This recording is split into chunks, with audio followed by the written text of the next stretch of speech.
21वा हप्त्याबद्दल आली मोठी खुशखबर. लाडक्या बहिणी खुश. हो, लाडक्या बहिणींनो, तुम्ही 21व्या हप्त्याची 1500 रुपयाची वाट बघत होते. आता एकीकडे 3000 रुपये पण बोललं जात आहे. नेमकं काय? 1500 की 3000 रुपये? मग सर्व सांगतो, व्हिडिओ पूर्ण बघा. या व्हिडिओला आताच लाईक करा.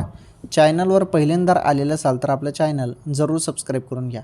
हे बघा, जेव्हा पण हप्ता येतो ना, तेव्हा तुम्हाला मोबाईलवर मॅसेज येतो बहिणींनो. आता बोललं जात आहे की 3000 रुपये वाटप होणार. खरंच मग 3000 होणार का? काय आहे अपडेट समजून घेऊया.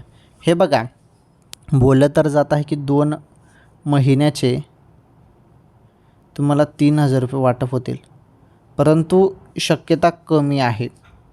का कमी आहे? कारण मागच्या वेळी पण असंच बोलण्यात आलं होतं, परंतु 1च महिन्याचे आले होते. त्यामुळे शक्यता कमी आहे. बघू, जी आर आल्यावर कळेल. जी आरमध्ये जरी निधी 2 महिन्याचा असेल तर मग तुम्हाला 2 महिन्याचे 3000 रुपये दिले जाऊ शकतात. आणि फक्त 1च महिन्याचा निधी असेल मार्च महिन्याचा तर मग मार्च महिन्याचे 1500 रुपये येतील. जी आर लवकरच येईल.